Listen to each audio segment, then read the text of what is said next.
Josué chapitre 14. Voici ce que les enfants d'Israël reçurent en héritage dans le pays de Canaan, ce que partagèrent entre eux le sacrificateur Éliazar, Josué, fils de Nun, et les chefs de famille des tribus des enfants d'Israël. Le partage eut lieu d'après le sort, comme l'Éternel l'avait ordonné par Moïse, pour les 9 tribus et pour la demi-tribu. Car Moïse avait donné un héritage aux 2 tribus et à la demi-tribu de l'autre côté du Jourdain. Mais il n'avait point donné aux Lévites d'héritage parmi eux.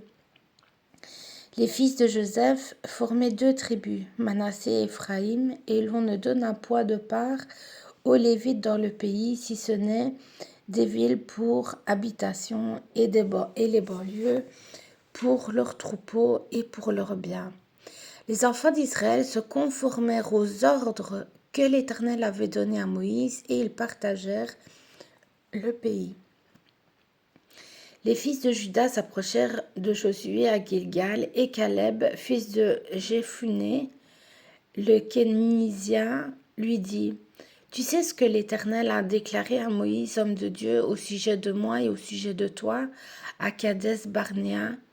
J'étais âgé de 40 ans lorsque Moïse, serviteur de l'Éternel, m'envoya de Kadès Barnéa pour explorer le pays, et je lui fis un rapport avec droiture de cœur. Mes frères qui étaient montés avec moi découragèrent le peuple, mais moi, je suivis pleinement la voie VOIE de l'Éternel mon Dieu. Et ce jour-là, Moïse jura en disant: Le pays que ton pied a foulé sera ton héritage à perpétuité pour toi et pour tes enfants, parce que tu as pleinement suivi la voie VOIE de l'Éternel mon Dieu. Maintenant voici, l'Éternel m'a fait vivre comme il a dit. Il y a 45 ans que l'Éternel parlait ainsi à Moïse, lorsqu'Israël marchait dans le désert. Et maintenant voici, je suis âgé aujourd'hui de 85 ans. Je suis encore vigoureux comme au jour où Moïse m'envoya. J'ai autant de force que j'en avais alors, soit pour combattre, soit pour sortir ou pour entrer.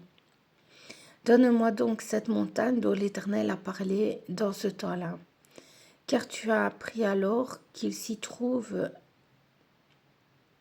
des Anakim et qu'il y a des villes grandes et fortifiées.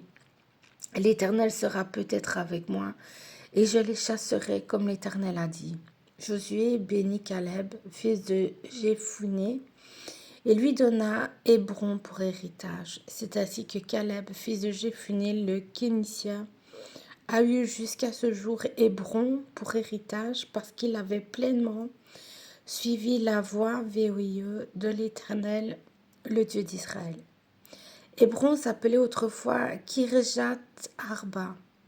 Arba avait été l'homme le plus grand parmi les Anakim. Le pays fut dès lors en repos et sans guerre.